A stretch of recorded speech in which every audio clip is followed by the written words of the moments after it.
I'm sorry, Dave. I'm afraid I can't do that.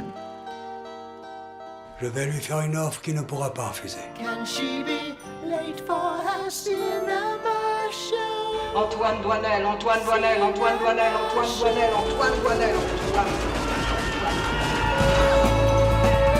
Le monde se divise en deux catégories.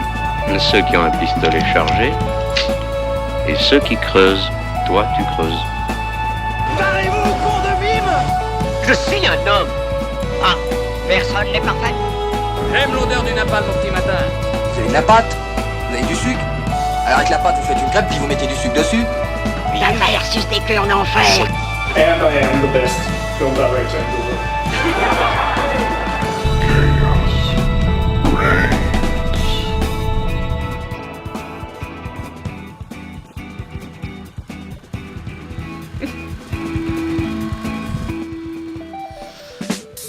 En direct du studio on enregistre et pour la 8e fois en France, c'est The Cinema Show. Avec ce soir, Naomi,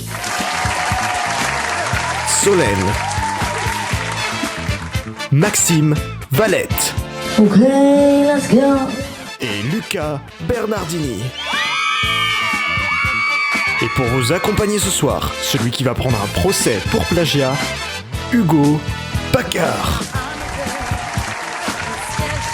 Bonsoir à tous et bienvenue dans ce 21e épisode de la saison 8 de The Cinema Show, maison ouverte tous les mercredis de 19h à 20h30 sur Radio Campus Montpellier et sur Twitch. Je m'appelle Hugo et je serai votre hôte pour cette soirée, alors enfilez votre maillot vert, mettez votre slip rouge par-dessus votre pantalon et chauffez vos meilleures imitations de Jacques Chirac, parce qu'on file tous ensemble pour décrypter l'actu ciné de la semaine.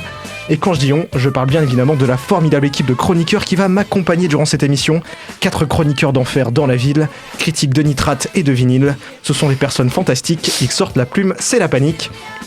Et si mon premier chroniqueur se retrouvait coincé sur une île déserte, il ferait immédiatement brûler ses fringues, abandonnerait toute forme de civilisation et finirait sa vie heureux au milieu d'une troupe de singes qu'il aurait adopté et à qui il apprendrait bien sûr à faire des suplexes. Je pense que vous avez reconnu Lucas Bernardini. Il a pas tort. D'ailleurs, Lucas, qu'est-ce que t'emporterais sur une île déserte? Toi. Ok. Oh. J'aime bien, merci. Ce n'est pas un objet. Et un abonnement Netflix pour regarder la WWE. Ok. On poursuit avec celle qui, coincée sur une île déserte, débattrait très certainement de la condition humaine avec une noix de coco et lui fera un analyse philosophique de 3 heures pour lui expliquer la signification de la représentation de la face cachée de la lune dans Transformers 3. Non mais vas-y, c'est bon aussi. Naomi, qu'emporterais-tu sur une île déserte? Mon énorme cerveau et mon énorme ego. Je voulais dire mon énorme autre chose. Je peux le dire aussi, mon énorme. On peut pas commencer direct comme ça. On continue avec celui qui, à peine arrivé sur l'île, se plaindrait de ne plus pouvoir faire vroom vroom avec le moteur de sa 406 avant de faire une dépression quand il se rendra compte que la dernière vidéo de Sylvain n'est plus accessible. Maxime, tu prends quoi sur une île déserte? Un VPN pour pouvoir regarder les vidéos de Sylvain. Non, une 406, t'es con. Non, parce que Sylvain peut faire des vidéos avec une 406, alors que si j'ai la 406, je peux pas voir les vidéos de Sylvain. Ah, ok. Ça se tient. Et pour terminer cette semaine, la seule de cette équipe qui prendrait très certainement la situation avec détente et bonne humeur, à savoir Solène. Qu'est-ce que t'emporterais sur une île déserte? Un maillot de bain. Ça grave Tu t'en es vachement moins pris dans la gueule que nous. Trop bizarre. Il a été super sympa. Attends, je t'ai parlé de singe, tu devrais être content. Mais je suis super content, je leur fais des Moi, suplex. tu m'as juste dit que j'avais fait une analyse philosophique de Transformers, mais c'est une noix de coco, une noix de coco. Allez, du côté de la régie, Yanis et Emma qui testeraient certainement l'acoustique de l'île, et Lucas qui vient d'une île. Voilà, c'est un anecdote.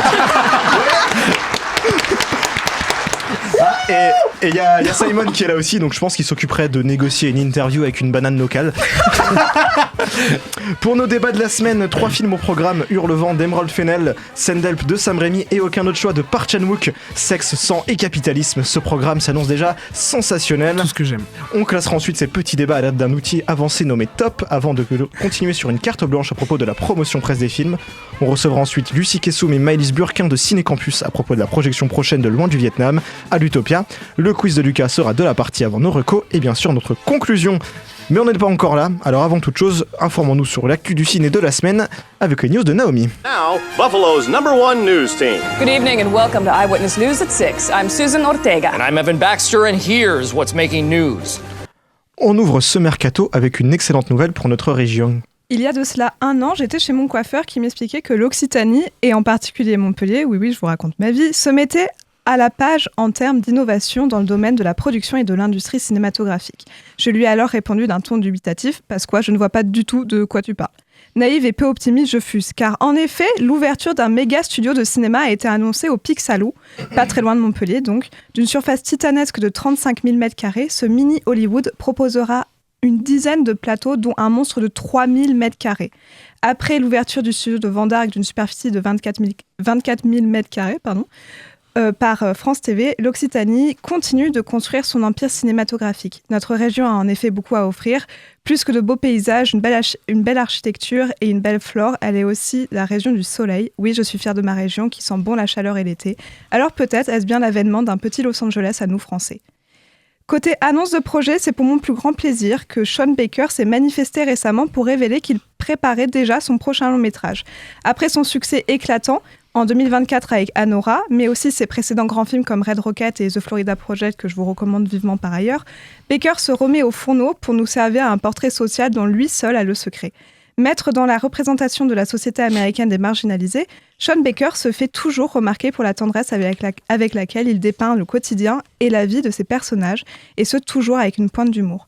Un thème commun entre tous ces films, le monde des travailleurs et travailleuses du sexe. Alors on peut imaginer qu'il sera aussi adressé dans son prochain long-métrage. Il a affirmé dans une interview donnée à Variety pendant le Festival de Berlin que son prochain film sera une lettre d'amour aux comédies érotiques italiennes des années 60-70. Il envisage le début du tournage cette année afin de pouvoir présenter son prochain bébé au festival de 2027. Et en parlant de grands succès, je ne pouvais pas ne pas vous parler des résultats du box-office qui explosent depuis le début du mois. En France, c'est Marsupilami de Philippe Lachaud et sa bande qui crève le plafond en entamant une deuxième semaine en salle particulièrement dynamique, en ajoutant 1 million d'entrées supplémentaires à son compte. Il domine toujours le box-office français avec un total de plus de 2,4 millions d'entrées, devant Les Enfants de la Résistance et Gourou, qui est en baisse d'audience. Chez nos fellows Americans, c'est l'adaptation, retenez-moi de vomir, il est trop tôt, du roman d'Emily Brontë Hurlevent par Emerald Fennell, qui domine avec des recettes qui s'élèvent à 82 millions de dollars dans le monde, dont la moitié proviennent des US avec 40 millions en 4 jours. Hurlevent se place devant Goat, le dernier film d'animation des studios Sony, également à l'origine des chefs-d'œuvre que sont Spider-Man Into et Across the Spider-Verse. Sans être de mauvaise foi, je me remettrai cela sur le compte de l'effet Saint-Valentin, mais il est encore trop tôt pour que je crache mon venin sur Hurlevent. Alors, ma tendre et belle équipe, que pensez-vous de ces dernières nouvelles ? Wow, pardon, je t'ai coupé, Lydia, t'allais parler. Non, mais vas-y, Solène. Non, mais attends, mais moi, je suis choquée de la construction qui va être faite là, du petit Hollywood en Occitanie. Ah non, mais moi, je trouve ça génial. Bah, on aura peut-être du boulot.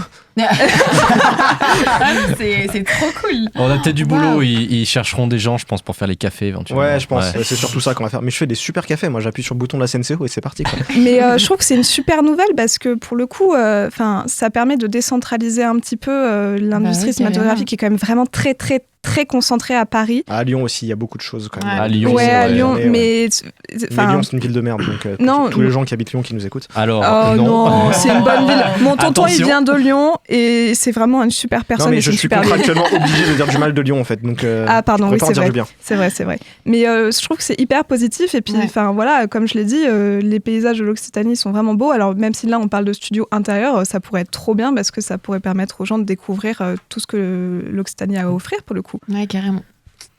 Ouais. Et sinon, par exemple, moi je reviens sur le nombre d'entrées, là, le box-office avec Marsupilami, tout ça. C'est à la fois bien et pas bien. C'est bien parce que évidemment ça va faire des revenus pour le cinéma, c'est bien. Donc plus tu vas voir de films, plus les films vont pouvoir être financés à l'avenir. Bon, par contre, si les gens pouvaient éviter de financer le cinéma français en regardant du caca, ce serait bien. Bah déjà, c'est bien de le financer, en vrai. C'est ça, en fait. C'est pour juger les gens, Maxime. C'est pas parce qu'un film te plaît pas qu'il doit pas avoir de succès. Hein. Non, mais... En fait, le vrai problème déjà qu'il y a eu avec Marsupilami, c'est que le film se veut tout public et c'est que des vannes en dessous de la ceinture. Oui, et alors, je veux dire, là, on commente son box-office, tu vois, donc on s'en fout. Moi, je suis quand même content parce qu'il y a d'autres films plus indépendants qui vont se faire, qui vont peut-être marquer l'histoire à court terme du cinéma. On s'en fout. Marsupilami, ça se trouve, il va tomber dans les oubliettes. Mais à plus long terme, c'est très, très important pour le cinéma d'avoir ce genre de succès. Et puis surtout qu'il n'y a pas que ça, du coup, parce que Marty Suprême, ce matin, on a eu les premiers résultats de la journée. Il cartonne à Paris, là. Mais il y a en fait, il y a eu Gourou, et on évoque aussi très peu, mais il y a l'affaire Bojarski qu'on avait détesté aussi, mais qui fonctionne très très bien. Et puis il y a Screen 7 la semaine prochaine, il y a Hoppers qui arrive. Oui, mais c'est surtout les succès français qui nous intéressent parce que c'est ça qui rapporte du pognon. Mais après, vraiment, pour le coup,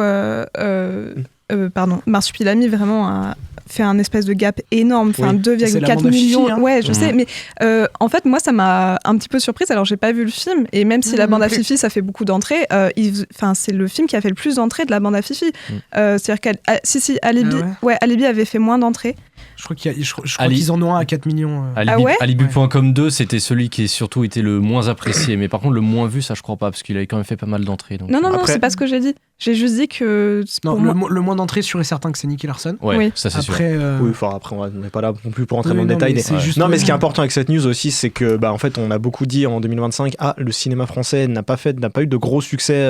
Ah ouais En 2025, non, il n'y a pas eu. En fait, parce 2025, qu'il y a eu 2024 avec 3 gros succès qui étaient La Mourouf, Le Comte de Monte Cristo et ainsi de trucs en plus. Ouais. Et 2025, il n'y a pas eu ça. Et là, on commence 2026 avec 3 films qui dépassent plusieurs millions d'entrées, donc c'est plutôt cool. Ouais.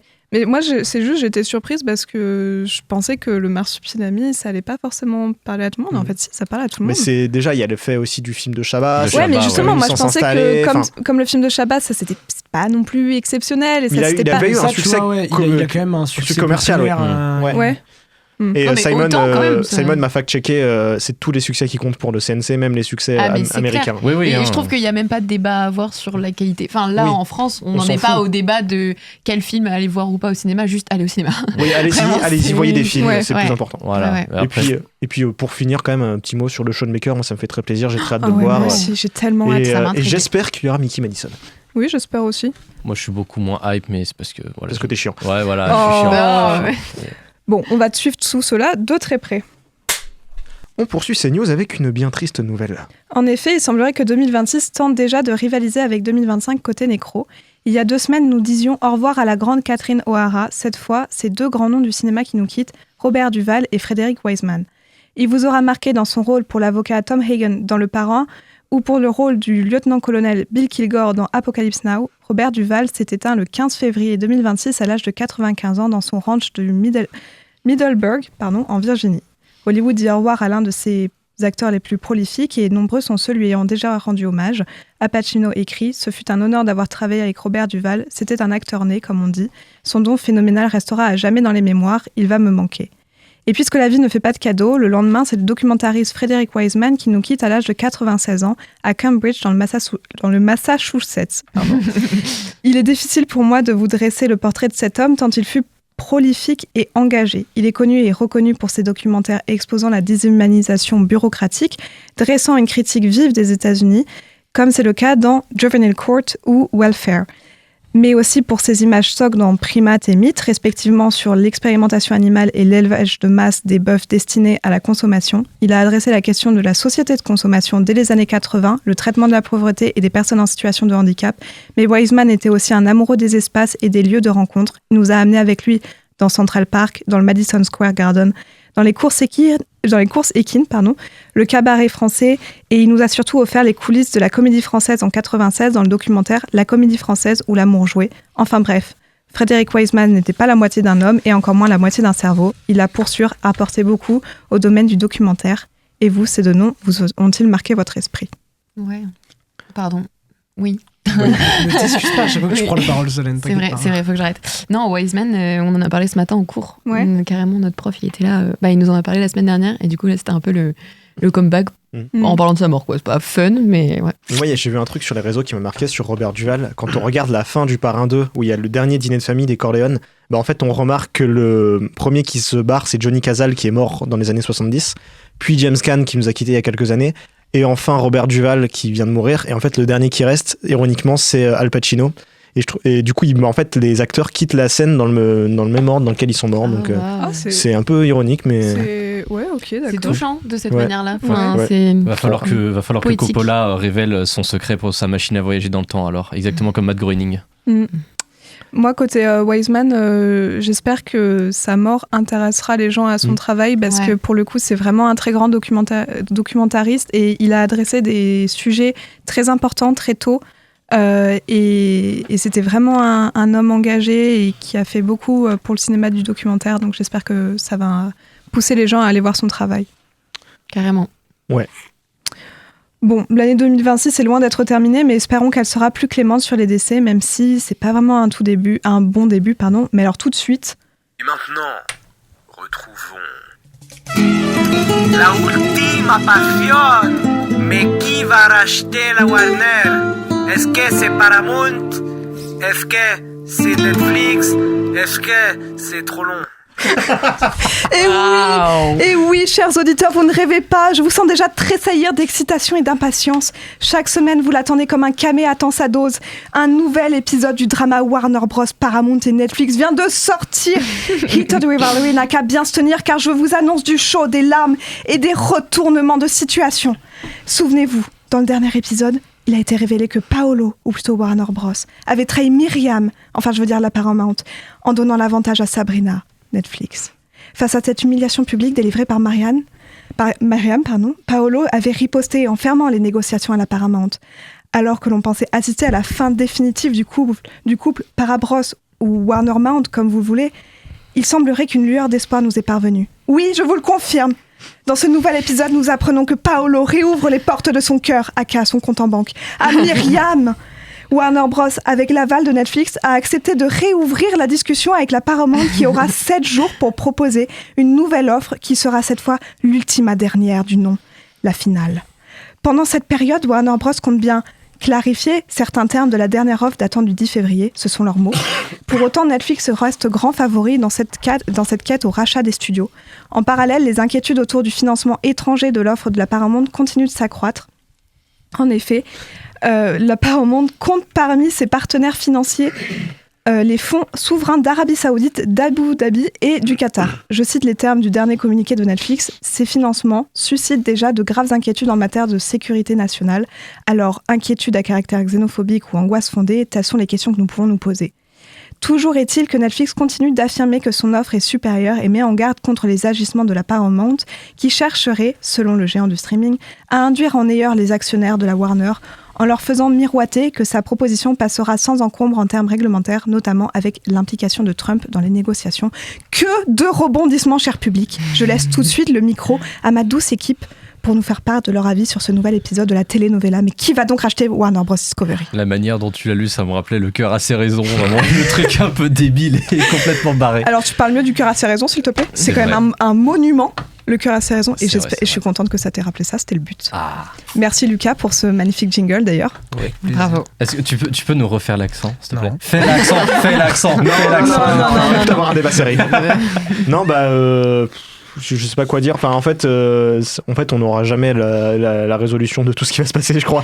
Ou normalement, ça va durer 40 saisons et ça va être Netflix qui va faire une offre, et puis Paramount qui va faire une offre, je crois. Bah non, parce que là, pour le coup, d'après Warner Bros, vraiment, c'est la dernière chance, vraiment la dernière des dernières de Paramount. Du coup, s'ils trouvent que l'offre de Paramount est plus intéressante et qu'ils l'acceptent, Netflix, ils vont pas rester sans rien faire, tu vois. Ouais, mais franchement, j'ai l'impression quand même que les gens penche plus sur le fait que Netflix va l'emporter. Moi, ce que j'ai trouvé intéressant sur ce que j'ai trouvé comme information, c'est l'implication de Trump là-dedans, qui a expliqué que ça commençait à prendre trop de place et que c'était trop long. Et donc, tu comprends, lui, il va s'impliquer. Le problème, c'est que le chef de la Paramount, c'est un proche de Trump. Oui, donc, ça fait... On embrasse David Ellison, d'ailleurs, qui nous écoute.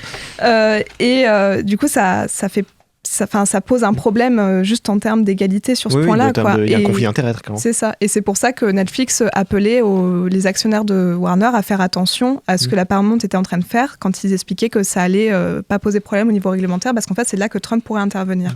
C'est sur justement la réglementation. Après, oui, effectivement, ça commence à être un peu rebondissant. Oui, comme une balle. Comme une balle rebondissante. Comme une balle rebondissante, redondant, mais j'ai envie de vous dire, ça m'a permis d'avoir un merveilleux jingle de la part de Lucas, et ça me permet d'écrire comme si c'était une telenovela, et vaut mieux sourire que se fatiguer avec ça. C'est clair. Enfin bon, suite au prochain épisode. Ok, merci Naomi pour ces news, c'est désormais l'heure d'ouvrir les débats de la semaine.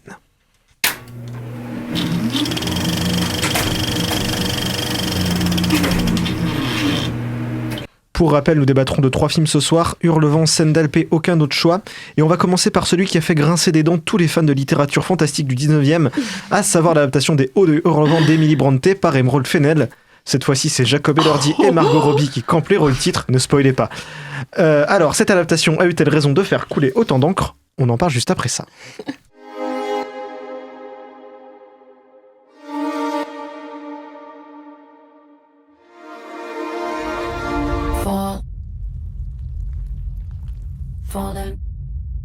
can follow you like a dog to the end of the world. Fall in love.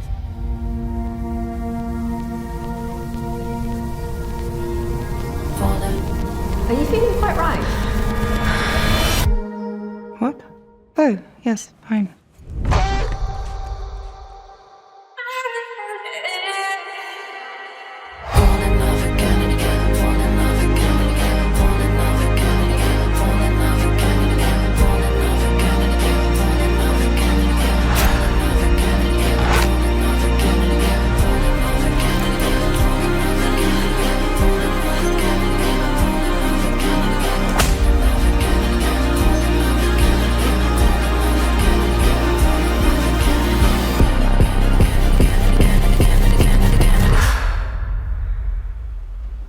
Do you want me to stop?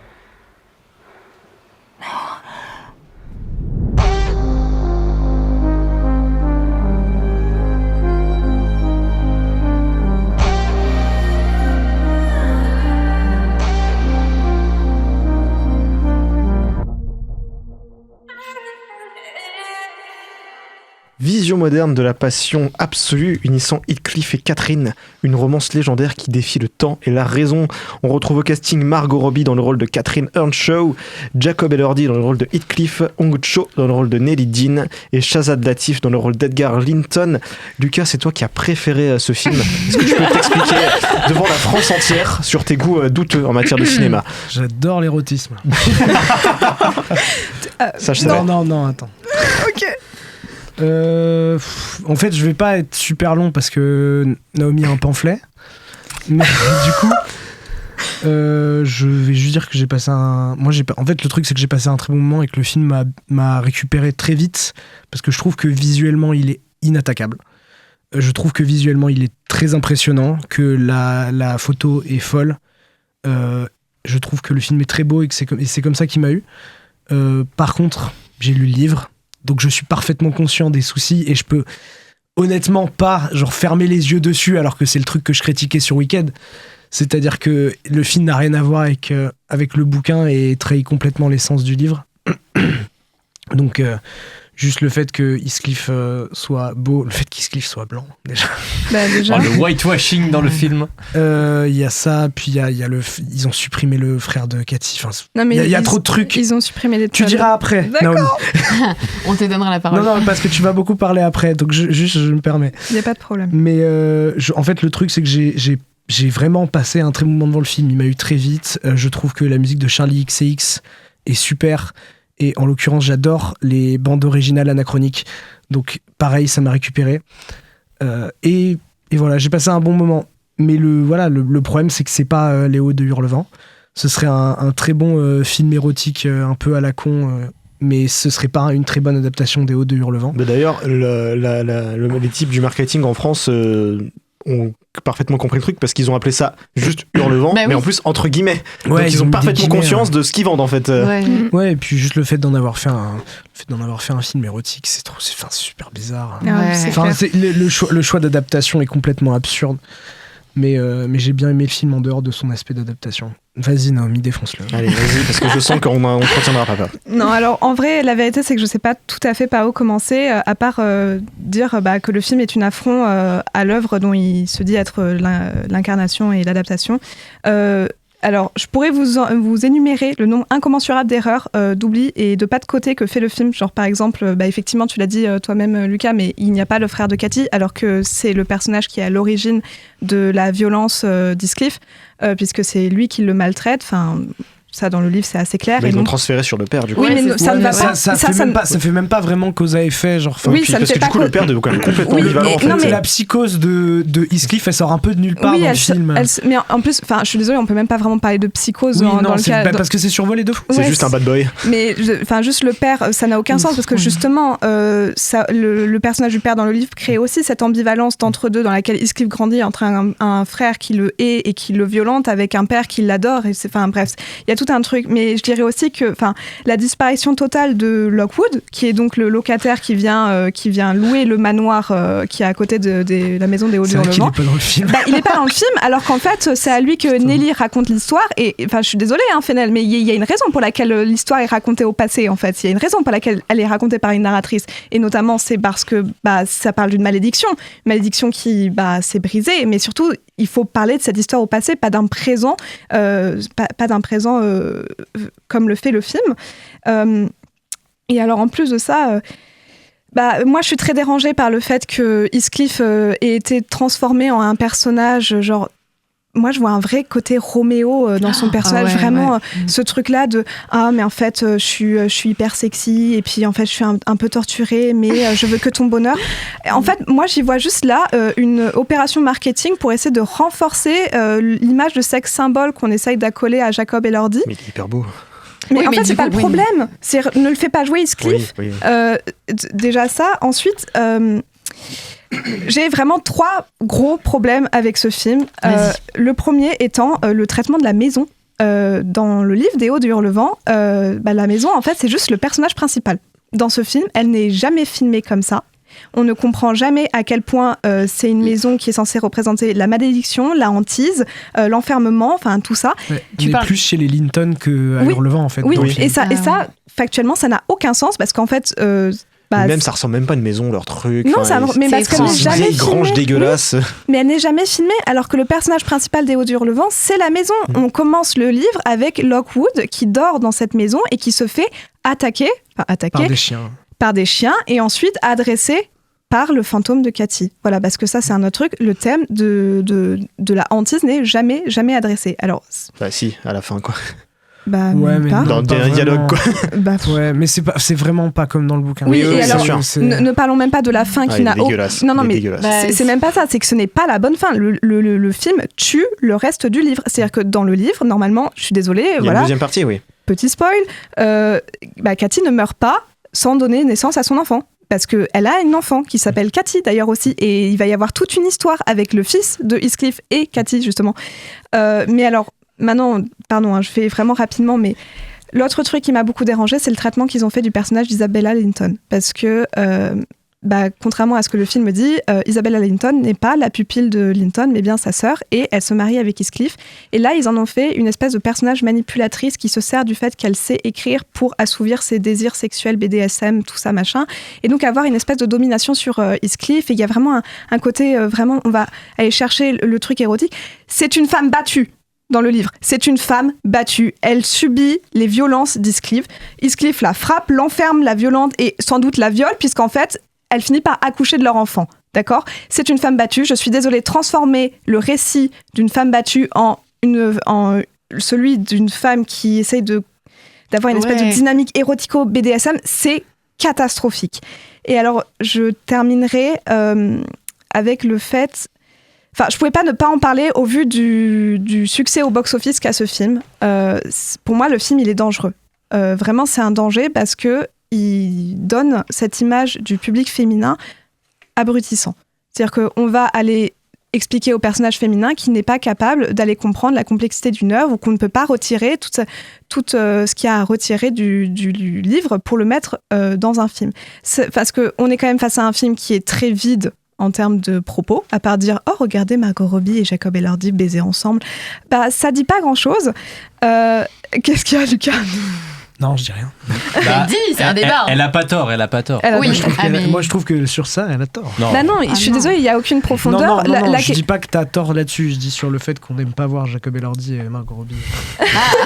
On n'a pas dit qu'on n'aimait pas, on a juste dit que... Non, mais je suis d'accord, c'est une coquille vide. Mais c'est une visuellement, il est super, mais il dit rien. C'est exactement ça. Moi, je suis pas tout à fait chiant. Putain, l'écriture des dialogues, c'est quoi ça ? Moi, je maintiendrais le truc sur le fait que visuellement, il est... Non, mais je suis d'accord avec toi que visuellement, il est super beau et la photo est très très belle. Mais putain, et par contre, genre, si c'est pour me filmer des tartines de dialogue en chant contre chant, ça servait à rien de faire revenir un chef-op aussi compétent, quoi. Pardon, je voudrais juste finir et après, promis, je vous laisse parler. Mais en fait... Pas trop parler. Non, c'est intéressant, continue. Moi, ça m'intéresse.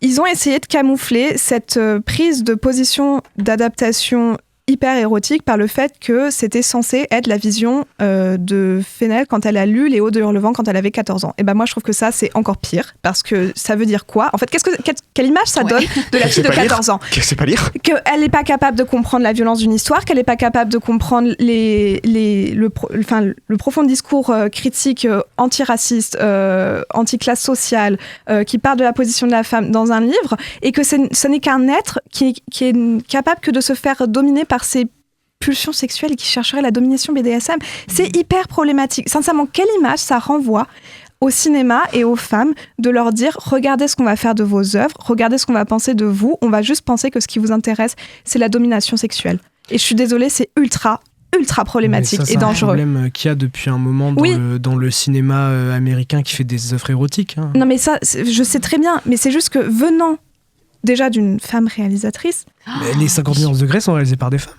Mais je sais, mais c'est pas une raison. C'est pas une raison. Je sais, mais ce que je veux dire, c'est que c'est pas nouveau du tout. Mais je suis pas en train de dire que c'est pas nouveau. Je suis en train de dire que venant d'une femme réalisatrice qui a fait Promising Young Woman, on rappelle, et qui va aller faire l'adaptation des Hauts du Hurlevent, qui est juste un classique de la littérature.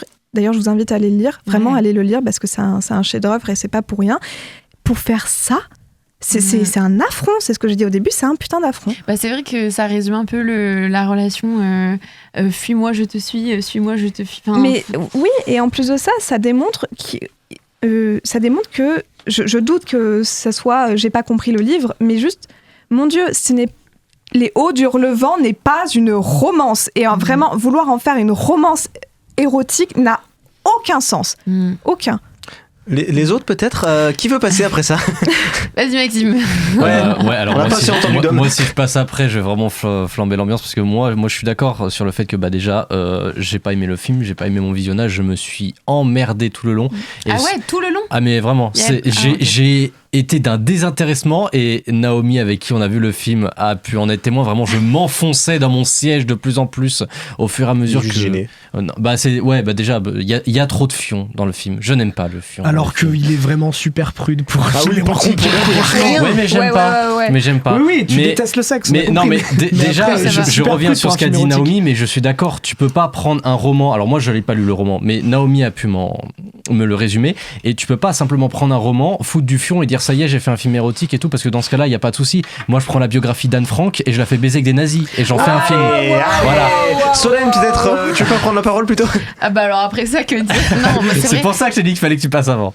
Non, je suis d'accord avec toi, Naomi, pour tout le côté coquille vide qui n'a aucun sens et en fait où on reconnaît pas l'œuvre. J'ai pas lu le livre, mais en regardant le film, je me suis dit mais purée, on dirait que c'est un film réalisé par un homme. Mais oui, merci. Et j'étais là, bon, ok. Et après, peut-être que la réalisatrice se considère comme homme. Oh, ta gueule. Vraiment, tu l'interromps pour dire ça? C'est même pas une question de genre là, c'est juste une question de point de vue dans la réalisation et de comment dire de ce que tu disais, de la vision qu'elle a et du sexe et même des relations hommes-femmes et même des relations qui pouvaient être à l'époque et surtout entre ces deux personnages qui sont hyper complexes et en fait là ils sont même les personnages sont résumés en fait qu'à ça, si je peux dire. Oui, tu vois, mais complètement. Et c'est dommage parce que même on a envie d'en savoir plus, on a envie de creuser un petit peu au-delà de leur relation amoureuse, tu vois, de comprendre en fait ce qu'il y a derrière et finalement de se dire est-ce que c'est bien qu'ils finissent ensemble ou pas finalement, est-ce que c'est bien qu'il se passe un truc, enfin tu vois, de se questionner plus que de voir des scènes des scènes de cul quoi. Mais déjà avoir essayé de rendre le truc romantique, c'est déjà un problème en soi. Oui, vraiment c'est un problème. C'est pas du tout romantique dans le bouquin. Dans le bouquin, c'est pas du tout ça. C'est presque flippant dans le bouquin. Ah mais tu peux le dire, c'est un bouquin flippant. Moi je me souviens, je l'ai lu, j'ai eu peur, premier degré. Les Hauts de Hurlevent, c'est terrifiant comme il dit pas crier ce genre de peur à 1h du matin. Mais c'est pour ça que c'est un super bouquin par contre. Oui, et d'ailleurs même à l'époque, c'est un très mauvais film. Même à l'époque où Les Hauts de Hurlevent sont sortis, parce que Émilie Brontë l'a sorti sous un pseudonyme masculin, le livre a choqué parce que justement les thèmes qu'il adressait, la manière dont c'était traité étaient violents et sombres en fait. Et donc même à l'époque ça a choqué. Et c'est encore le cas aujourd'hui. Quand vous le lisez, ça fait vraiment bizarre. Et je suis préoccupée par le fait qu'il y a plein de gens qui vont croire que Les Hauts du Hurlevent c'est ça. Ouais, en fait c'est dommage que le côté obscur et le côté mystérieux, assez sombre et tout du livre du coup que tu as l'air de décrire, en fait il soit traduit par C'est une relation tumultueuse, quoi. Ouais, un côté un peu chelou où en fait tu te retrouves face à l'écran et tu te dis mais qu'est-ce que je suis en train de regarder. En tout cas, je tiens à ajouter correspondre à un truc en mode 50 nuances degrés. Encore une fois, c'est ce qu'ils essaient de faire. Tu vois, ils essaient de faire un film érotique comme c'était. Parce qu'il fallait parce que Warner n'avait pas de créneau sur la Saint-Valentin. Et 50 nuances degrés à la base était déjà fait pour être érotique, pas Léo de Hurlevent. Ouais. Donc déjà il y a un vrai problème là-dedans. Et puis les 50 nuances degrés est une fanfic de Twilight aussi à la base. Voilà, une fanfic de Twilight écrite par une étudiante. Ouais. Et je voudrais juste dire parce que Hugo Bourges avait posé la question est-ce qu'un film qui adapte une œuvre et qui ne prend rien à l'œuvre reste un mauvais film? Je suis désolée de dire que oui. À partir du moment où le film se dit adaptation d'une œuvre, si ce n'est pas une adaptation d'une œuvre, c'est un mauvais film. Voilà. Ouais. Moi, je tiens juste à ajouter que, étant donné que j'ai déjà joué Heathcliff, alors c'était au lycée dans un spectacle, ça dure 5 minutes. Ça me choque comme c'était du whitewashing encore une fois. Hein. Oula, voilà, merci. Super. Écoutez, je trouve que Jacob Elordi fait un très mauvais travail. Moi, à chaque fois pendant tout le film, j'étais là, non, j'aurais mieux fait, je pense. Vachement plus beau. Après, cependant, du coup, on remarque que ça marche vachement par rapport à ce que tu disais tout à l'heure, que le film a beaucoup marché aux États-Unis. Oui, mais c'est parce que ce genre de film fonctionne super bien. Le succès de La Femme de ménage. Eu un marketing de bâtard aussi. Oui, il y a eu un marketing de bâtard et je l'ai adressé dans les news, mais en fait, il est sorti le jour de la Saint-Valentin. Déjà, voilà. C'est clair. Donc tout le monde allait le voir pour la Saint-Valentin. D'ailleurs, quel film de merde, allez voir pour la Saint-Valentin. Non, moi j'ai plutôt. Vous savez quoi, j'ai plutôt notre reco pour la Saint-Valentin. C'est notre prochain film, puisque Les Hauts de Hurlevent ne nous a pas convaincus. Mais on va poursuivre avec un film qui reste à peu près dans le même registre. Donc parfait pour cette période de Saint-Valentin. On enchaîne avec Sendelp, presque 20 ans après Jusqu'en Enfer. Sam Raimi revient à l'horreur après deux passages chez Disney en 2013 et 2022, qui avaient laissé le public un peu de marbre. Alors le maître est-il à l'aise dans ses racines? On regarde ça tout de suite. I am next in line for VP. When Bradley takes over for his father tomorrow. Your father promised her a promotion. Did he? As an executive, I see no value in you. Does that make sense? What? We have the merger coming up. Prove me wrong. Bring her, and then we'll ship her out. Check this out. I'm Linda Little. I want to be the next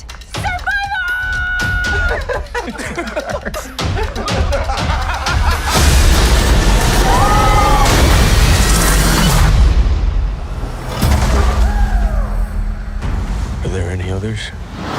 Have you tried making a distress signal? Or a bigger fire? Getting us out of here should be your focus, not being Susie Homemaker. You do know you would have died out there. Yeah, how do you think that would have worked out for you? Are you gonna hunt a boar? Linda from accounting? Strategy and planning, actually. You ever hunt? I think I like it. How valuable to the company am I now? No help is coming. This is how things are now. Not in the office anymore. You are stuck with an asshole boss, just like I was. Don't ever mistake my kindness for weakness.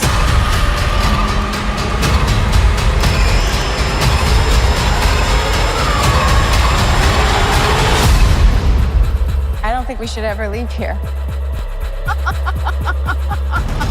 Seul rescapé d'un accident d'avion, Linda Lidl et Bradley Preston se retrouvent à présent coincés sur une île déserte. Pour ces deux collègues que tout oppose, l'heure est venue de surmonter les griffes du passé et de travailler ensemble pour tenter de s'en sortir. Sauf qu'en fin de compte, la bataille pour la survie devient une épreuve de force inquiétante et cruellement drôle, où chacun veut jouer au plus fin. On retrouve au casting Rachel McAdams dans le rôle de Linda Lidl, Dylan O'Brien dans le rôle de Bradley Preston, Edil Ismail dans le rôle de Zuri, Denis Iceberg dans le rôle de Franklin, Xavier Samuel dans le rôle de Donovan, et bien sûr c'est un film de Sam Raimi, donc on a un petit caméo de Bruce Campbell. Solène, qu'est-ce que tu as pensé de ce petit survival signé Sam Raimi?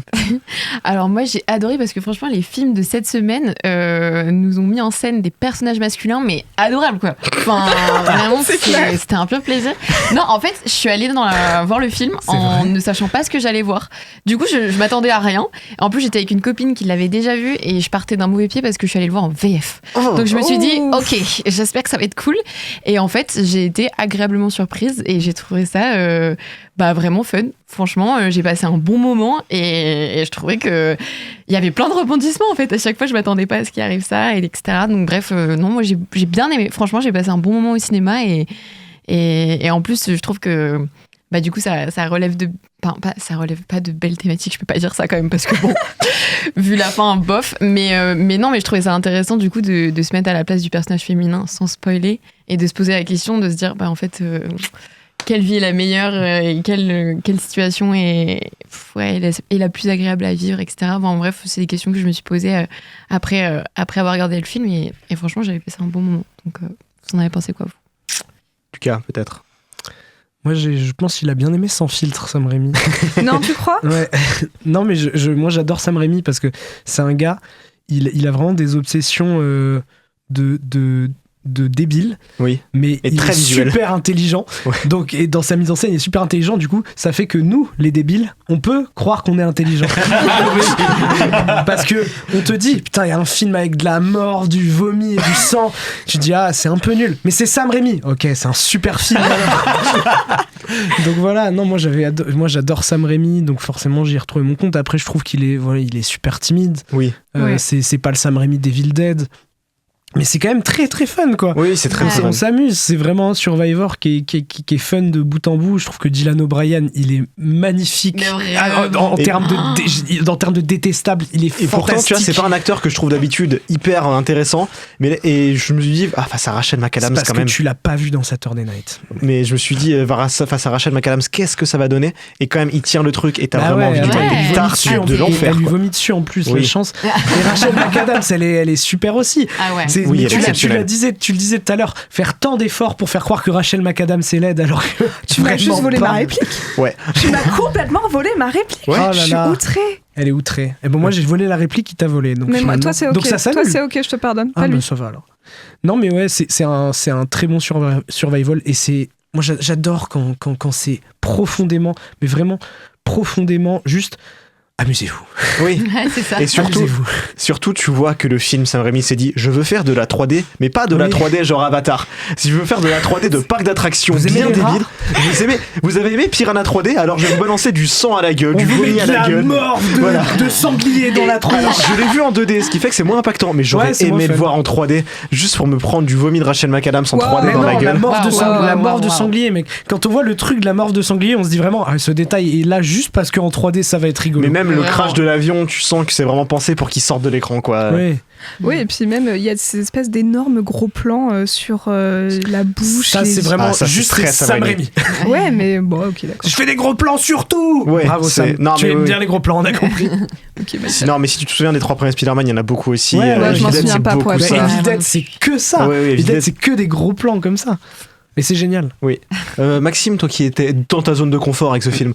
Ouais, parce que... vu qu'il a l'or de vomi. Non, surtout parce qu'en fait, moi, actuellement, je suis dans ma période où je vais bientôt retrouver Koh-Lanta. Donc, ça me faisait énormément marrer de voir un Koh-Lanta qui tourne vraiment mal.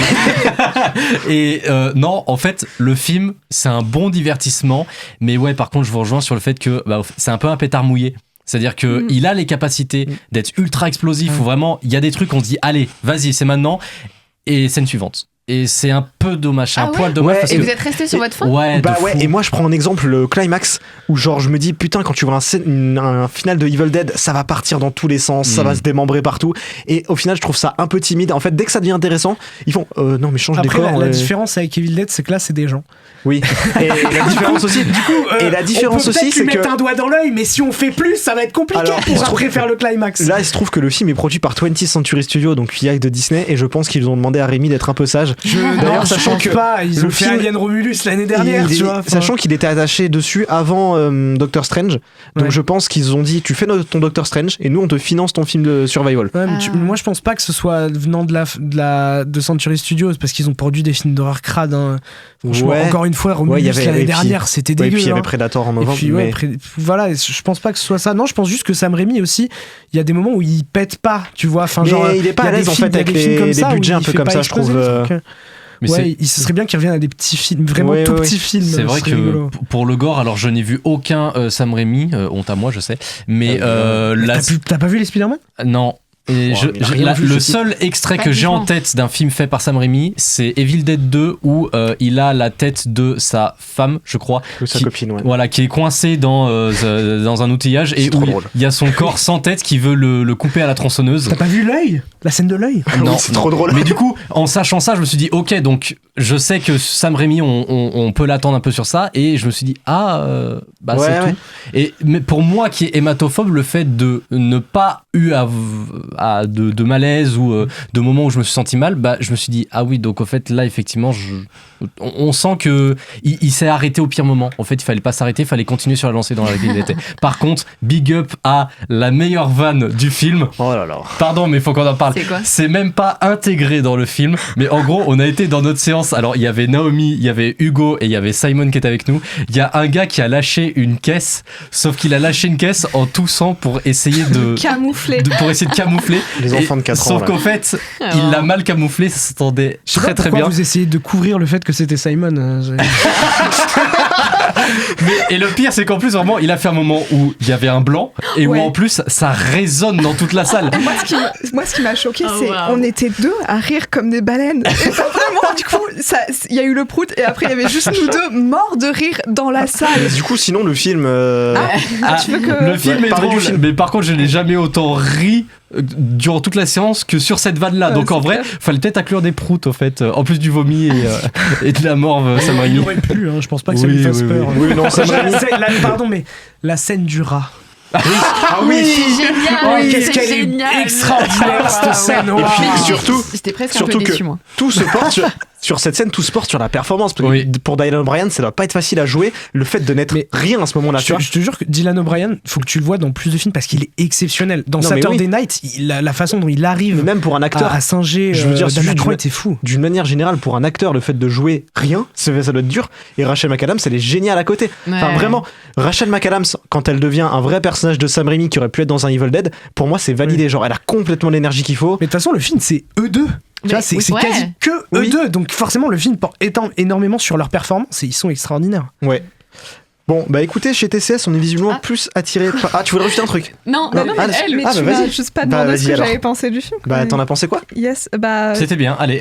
Oh, non, en vrai, je vais un peu vous donner raison parce que je crois que c'est la première fois que, depuis que je suis à la radio et que je fais les émissions où vraiment j'ai vu un film, j'en ai rien à foutre, quoi. Pardon. Non, mais... vous allez me dire que je suis pas fun, mais c'est pas vraiment mon humour, on va dire ça comme ça. Elle est pas fun. Elle est pas fun. Non, je dirais juste que je suis sûre que je suis pas la seule à pas trouver ça hyper drôle, l'ultra gore, le vomi et trucs comme ça. Donc pour les gens que ça fait pas beaucoup rire, c'est pas vraiment un film pour vous. Et je trouve que le scénario est vraiment très téléphoné à plein d'égards et ça j'avoue que ça m'a un petit peu dérangée. Après moi j'adore Rachel McAdams donc j'étais contente de la voir, mais franchement je m'en suis ennuyée et j'en ai rien à foutre de ce film. Ennuyée carrément. C'est triste de finir là-dessus, je trouve. Ouais, je trouve c'est triste. Mais j'ajouterais quand même qu'on est quand même plus attiré par le déluge de sang de Sandelp que par l'érotisme soft de... bien sûr. Tous sauf un. Là, je vois Maxime, on a enchaîné que des films en dehors de ta zone de confort. Là, du sexe, du sang, là, t'es en PLS. Bon, déjà, t'inquiète pas, parce que juste après, on va critiquer le capitalisme. Taxi, non. Mais en plus, on va marquer une petite pause pour que tu puisses te reposer avec une petite chanson extraite de la BO de Sandelp. Évidemment, vous êtes en terrain connu ici, donc une petite pause sur un classique du rock, One Way or Another de Blondie.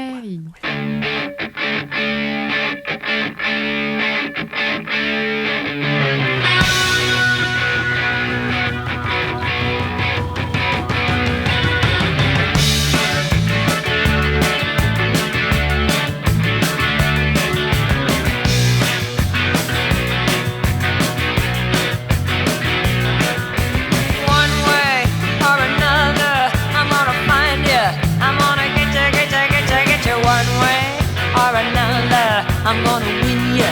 I'm gonna get you one way or another. I'm gonna see ya. I wanna meet ya one day. Maybe next week. I'm gonna meet ya. I'll meet ya. I will drive past your house. And if the lights are all down, I'll see who's around.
Vous écoutez toujours The Cinema Show. On enchaîne comme promis avec notre troisième film de la soirée, le retour de l'immense Park Chan-wook, réalisateur de JSA, Oldboy, Mademoiselle ou encore Lady Vengeance, qui signe cette fois l'adaptation du roman Le Couperet de Donald Westlake, projet qui tente de concrétiser depuis 2009 et qui avait déjà été adapté en 2005 par Costa Gavras avec José Garcia dans le rôle titre. Alors plongeons-nous dans cette nouvelle itération de cette histoire de meurtre dans le triste monde de la RH.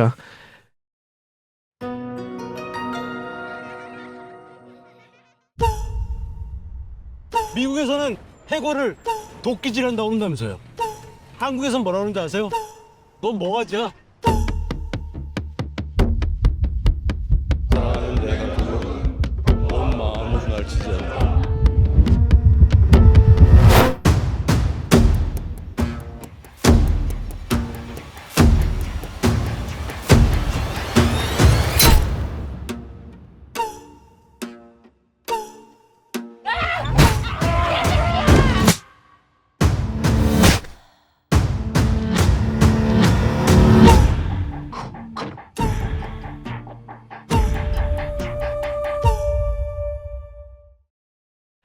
Dans une usine de papier, Yu Man-soo est un homme heureux. Il aime sa femme, ses enfants, ses chiens, sa maison. Lorsqu'il est licencié, sa vie bascule. Il ne supporte pas l'idée de perdre son statut social et la vie qui va avec. Pour retrouver son bonheur perdu, il n'a aucun autre choix que d'éliminer tous ses concurrents. On retrouve au casting Lee Byung-yoon dans le rôle de Yu Man-soo, Son Ye-jin dans le rôle de Yu Mi-ri, Park Hee-soon dans le rôle de Choi Seon-chol, Lee Sung-min dans le rôle de Gu Beom-mo, Yeran dans le rôle de Hara. Ça va aller. Et Cha Sung-won dans le rôle de Go Si-jo. Maxime, toi qui abordes évidemment le capitalisme, qu'est-ce que tu en as pensé ? Yes, elle est magnifique. Je tiens juste à dire, il y a Lucas qui faisait des ouais, parce qu'on a cité le Couperet et il a recommandé le Couperet. Il adore José Garcia. Il adore José Garcia, voilà. Tout le monde aime José Garcia. Alors, j'ai l'impression de dire ça à chaque fois. Je ne connaissais pas le cinéma de Park Chan-wook. Oh, mais c'est pas vrai. C'est étonnant ça. Mais c'est pas grave. Tu découvres. Oui, c'est vrai. Et j'ai kiffé, j'ai trouvé ça incroyable, la mise en scène elle est folle, le jeu sur les couleurs aussi, je trouve qu'il y a un jeu au niveau des couleurs, notamment sur les débuts quand il y a les phases entre le jour et la nuit etc, qui est super bien. J'ai beaucoup aimé notamment aussi tout simplement le scénario du film. Je trouve que, alors c'est un concept assez simple mais il l'exploite super bien. Peut-être un léger moment de lenteur, notamment vers les 2/3 du film, où j'ai l'impression où il a du mal un petit peu à raccrocher les wagons et où on se dit ok, comment ça va terminer, comment est-ce qu'il va sortir un petit peu de cet endroit où il nous perd un petit peu, et il raccroche tout de suite après et c'est génial. Non, j'ai passé un super bon moment et j'ai pas grand chose d'autre à dire si ce n'est que pour l'instant c'est mon top 1 de l'année. Ça le sera évidemment pas à la fin de l'année. Non, parce qu'il y aura un film avec des voitures et donc voilà, évidemment, puis il y aura le Dupontel qui va arriver et qui va tout casser, mais je suis pas objectif. Mais franchement, c'est un super bon visionnage. J'ai kiffé ma séance, c'est trop bien. Donc, allez voir, aucun autre choix, c'est génial. Et c'est sûr que contrairement, quand on voit qu'en face il y a Hurlevent, il y a aucun autre choix d'aller voir aucun autre choix. Voilà, je me doutais que tu allais faire une blague et j'ai soufflé d'avance. Qui a beaucoup aimé aussi? Je crois un peu tout le monde. Oui, tout le monde a aimé, franchement, je crois qu'on est assez d'accord sur le fait que c'était un très bon film. Alors, à son habitude, Park Chan-wook, il est excellent au terme de scénario, de réalisation, de direction d'acteur. Il est toujours très très inventif dans son cinéma, surtout au niveau de la réalisation. Il a toujours plein de propositions. Moi, ce que j'aime beaucoup dans ce film, mais dans le cinéma de Park Chan-wook en général, c'est le fait qu'il s'amuse vraiment avec ses personnages. C'est-à-dire qu'on est vraiment sur un principe de théâtre social. Alors, pas juste dans le fait de dénoncer certaines choses dans la société, mais vraiment dans le fait d'expérimenter l'humanité de ces personnages. C'est-à-dire qu'il va les mettre dans des situations où il va les pousser à bout, pousser les limites, pour essayer de voir s'il est capable de les déshumaniser. Et ça a pour effet inverse de les rendre super humains, parce qu'on est quand même face à des personnages qui ont des réactions où on le sent, on le sent au fond de nous-mêmes, c'est très très humain. Après, je dirais, c'est pas le film de Park Chan-wook qui m'a le plus touchée. J'avoue que Decision to Live avait été une vraie... j'avais adoré Decision to Live. C'est très impopulaire de dire ça. Ah parce que ouais moi j'ai pas aimé du tout. Ah ouais? Moi j'ai l'impression que Decision to Live c'est le Park Chan-wook que les gens n'aiment pas trop. Ah moi mais ça m'a moi. transcendé. Moi j'ai trouvé froid, j'étais complètement dehors pas du du truc. tout. Moi bon bref, Ouais, c'est pas oui, c'est pas le film qu'on thème. débat. Mais moi j'avais absolument adoré Decision to Live. Je trouvais qu'il y avait un traitement justement des personnages et de l'amour qui était génial. Et là pour le coup, comme il y a un petit côté comique, alors ça fonctionne très très bien, mais du coup c'est pas du tout le même registre. Je dirais juste que là où Park Chan-wook ne se trompe jamais, c'est dans le fait de mettre en scène les pires morts de l'histoire. Vraiment, mais physiquement, j'ai eu envie de vomir pour de vrai. Et là, je me suis dit, trop fort, Park Chan-wook. Tu m'avais fait exactement la même chose avec Decision to Live. C'était génial. Voilà, c'est mon avis. Devant le film de Park Chan-wook, elle devient Rachel McAdams. Oui, un peu. Bah moi, comme Maxime, je connaissais pas le cinéma, enfin son cinéma, donc j'ai été agréablement surprise. Franchement, j'ai passé un bon moment. Mais je suis d'accord avec toi sur le fait que par moment, c'était un peu long et du coup un peu répétitif où au final tu devines un petit peu ce qui va se passer, mais par contre on devine pas comment ça va se terminer. Et je crois que, alors j'ai pas lu le livre, mais apparemment il prend vraiment le contre-pied du livre sur la fin. Ah ouais, en fait. d'accord, ok. Oui, parce qu'il veut moderniser un petit peu le propos, et donc il parle aussi de la robotisation des usines et tout. Mais ça, j'ai trouvé ça trop intéressant d'ailleurs en plus de le mettre en scène. Oui, évidemment. Et la manière dont il l'a fait, c'était. Parce que du coup ça finit sur un truc qui est très ironique en fait. Bah oui, carrément. Et puis j'ai trouvé ça fou aussi que le film par moment nous fasse rire, alors que on parle vraiment d'un gars qui pète un câble et qui cède à ses pulsions, et pourtant qui arrive à rester humain, comme tu le disais, et à travers lequel on arrive à se reconnaître et à pas l'adorer et en même temps à pas le détester parce qu'on le comprend un petit peu. Mais je pense que le film tient aussi, en fait, dans son humour, au fait que le personnage, mais c'est un branque. Il est compétent au début, mais je veux dire, après, il est de plus en plus compétent. Il y a des moments où il se fait repérer de manière débile, mais genre, je pense à cette scène avec la morsure de serpent. Qu'est-ce que c'est drôle là.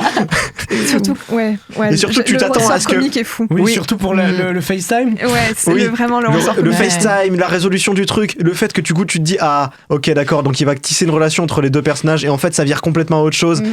Je trouve que c'est assez génial. Et Lucas, toi qui l'avais vu avec moi d'ailleurs, quelle chance. Mais quand je suis sorti de la salle, je crois que je t'ai fait chier avec un truc, c'est qu'à un moment il y a eu un plan.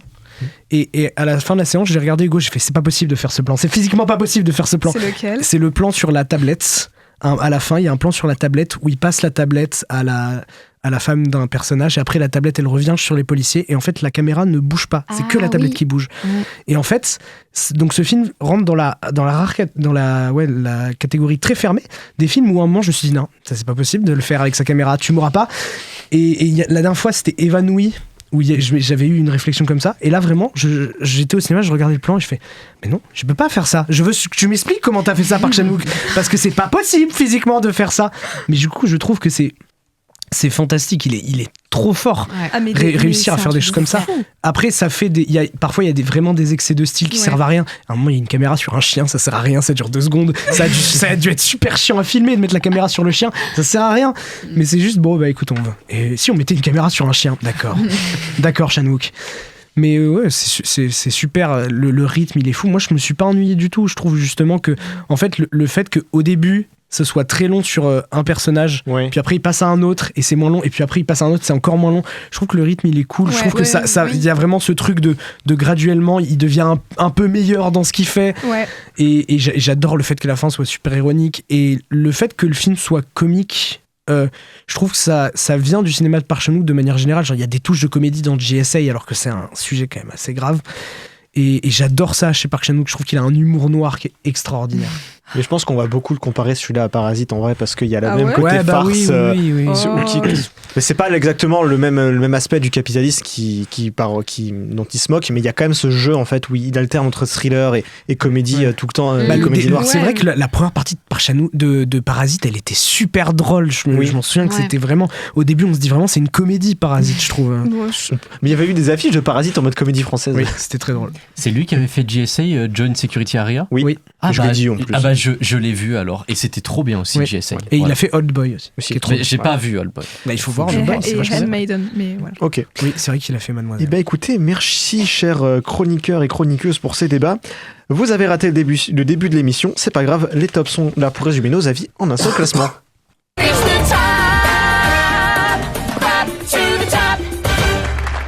Comme chaque semaine, chaque chroniqueur nous donnera son top 1 et on finira par le top de l'équipe de TCS. Maxime. Aucun autre choix. Solène. Je sais plus ce que j'ai mis. Senhelp, t'avais dit. Oui, j'ai Senhelp. Ok. Lucas. Je crois que c'était aucun autre choix aussi. Naomi. Aucun autre choix. Quant à moi, ce sera également aucun autre choix. Pour le top de l'équipe, on retrouve à la 3e position Hurlevent, égalité avec Goat. C'est un scandale. Deuxième position. C'est pas un scandale parce qu'il y a Goat. Deuxième position, Senhelp de Sam Raimi. Et première position, aucun autre choix de Park Chan-wook. Qui a vu d'autres sorties cette semaine? Alors Lucas, toi et moi, on a tous les deux vu Urchin. Oui, moi aussi. Très rapidement. T'as vu Urchin? Ah, t'as vu Urchin? Eh ben, j'ai été. Et tu l'as pas mis dans ton top. Ah ouais? Ah non, je l'ai pas mis dans mon top, Ouais. c'est vrai. Pardon. Ben, je sais pas, j'ai pas trop été emportée et je trouve que la fin a été bâclée. Enfin. Ok. Ouais, j'étais Non, pas. moi j'ai bien aimé Urchin. Ouais. Moi j'ai adoré. Sans me m'étaler dessus. J'ai adoré, je trouve que ça parle vraiment de comment le système n'aime pas du tout, d'aide pas du tout les personnes sans abri au final à se réintégrer et les prisonniers aussi d'une manière générale. Il y a du désirless. Et il y a du désirless alors que c'est un film britannique. Et c'est fait par Harry Dickinson. Harris Dickinson. Et il est dans le Harry film. Dickinson. Qui fabrique aussi et qui fabrique aussi du pain de mie. Voilà. Lucas, tu as vu Goat? Oui, et c'est très classique, mais je trouve qu'il y a une énergie dans ce film qui est extraordinaire. Je trouve qu'il dégage un truc qui est trop cool et trop feel good. Et il y a toujours cette animation de Sony Pictures qui est extraordinaire. Ouais. Donc moi je vous encourage à le voir. Encore une fois, c'est très classique dans sa structure, mais c'est tellement réjouissant comme film. C'est super cool. Quelqu'un a vu autre chose? Non. Et bah super, merci pour ces tops. On va enchaîner avec le dernier débat de la semaine, notre carte blanche. C'est la carte blanche. Est-ce que la promotion presse doit se renouveler? Do you wear wigs? No, I do not. Have you worn wigs? No, I have not. You are a beautiful man. A beautiful man. Will you wear wigs? J'ai pas vraiment compris si c'était la question, mais il m'a demandé de faire un jingle. Rappelez-vous, chers auditeurs, l'an dernier, nous évoquions en carte blanche la place de la presse spécialisée dans la sphère cinéma. Nous évoquions notamment l'évolution des techniques de promotion ces dernières années. Et bien, ces dernières semaines, c'est Pierre Ninet qui a remis une pièce dans la machine lors d'une interview accordée à Première pour la promotion de Gourou. Le comédien se plaignait notamment du concept de press junket, évoquant un temps restreint pour les journalistes, mais très long pour les comédiens et des questions redondantes, que ce soit entre elles ou avec le dossier de presse. Il expliquait vouloir bouleverser tout ça avec son prochain film. Alors, la question que je vous pose aujourd'hui, la promotion presse des films doit-elle se renouveler? Et si oui, comment? Alors moi j'aimerais commencer par dire que tu as mis dans le générique la meilleure. C'est moi. C'est toi, Lucas. Mais tu es merveilleux avec les jingles, Lucas. Bah c'est phénoménal. La meilleure interview de l'histoire. Tu as juste mis la meilleure interview presse qu'on a jamais fait de l'histoire des interviews presse. Alors moi je trouve ça intéressant que ce soit Pierre Ninet qui ait adressé ça parce que effectivement il est assez bien placé, surtout comme il est très très très populaire en ce moment. Oui, effectivement, c'est le mieux. Il a son prime, de certains diraient. C'est je mieux. boosté la team. Oh mon Dieu. C'est le mieux placé pour en parler. Après, je sais.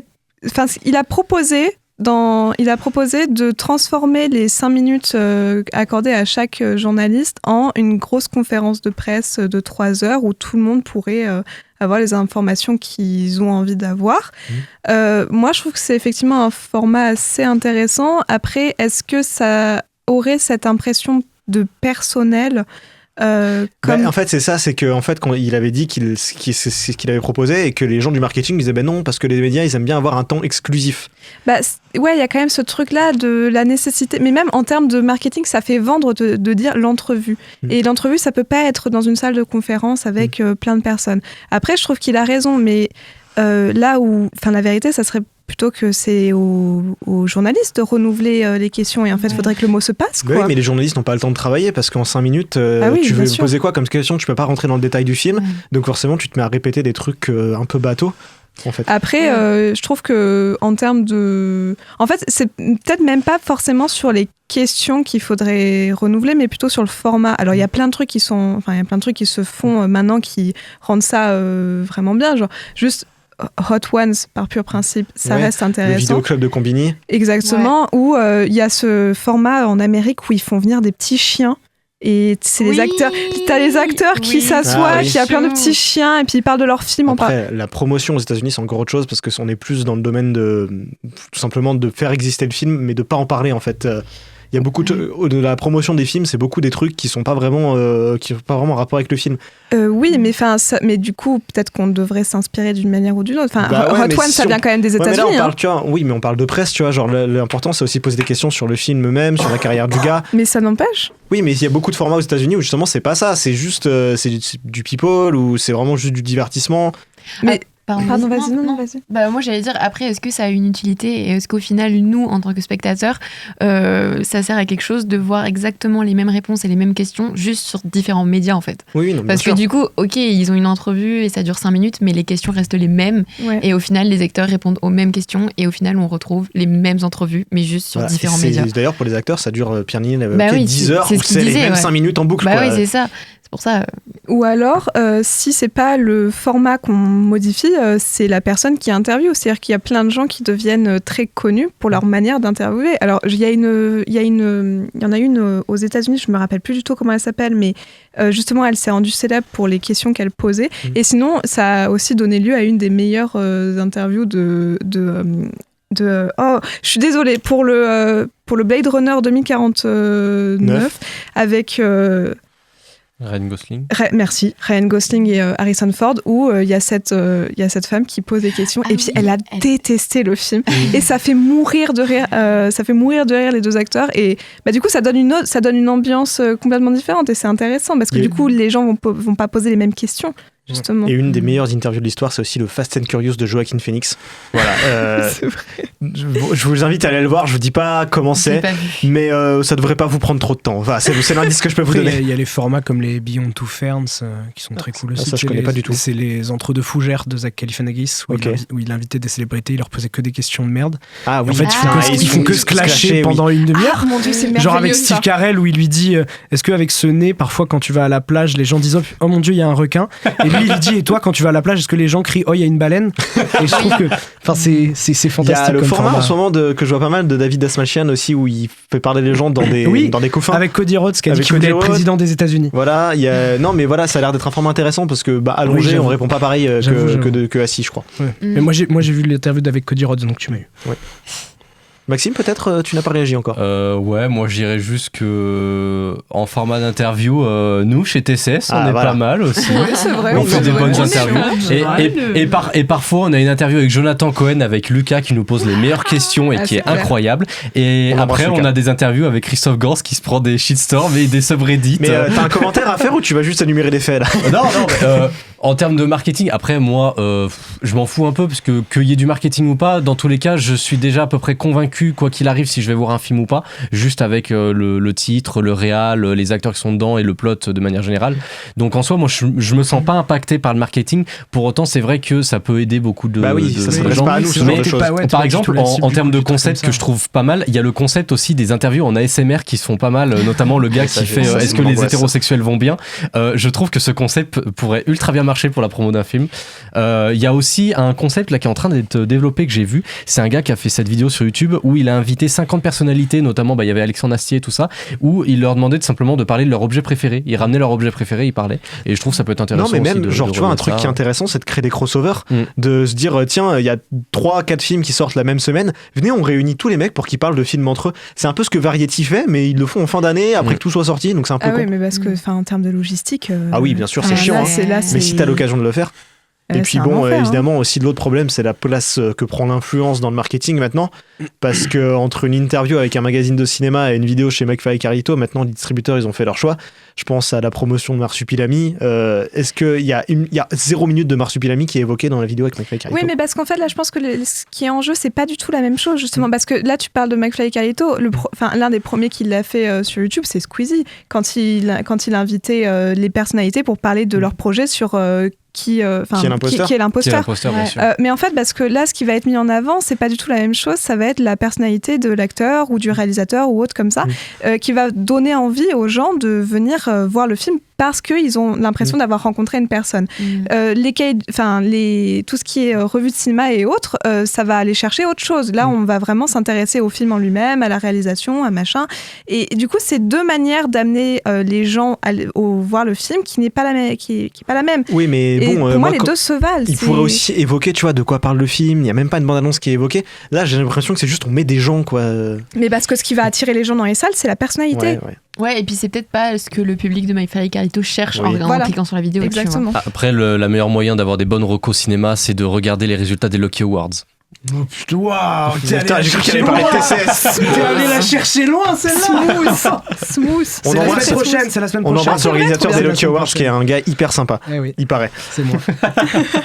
Écoutez, merci chers chroniqueurs et chroniqueuses pour cette carte blanche. Juste avant notre quiz, je vous propose qu'on reçoive tout de suite la deuxième équipe de Ciné Campus venue présenter la prochaine projection du cycle. Ouais. Ciné Campus présente Première fois.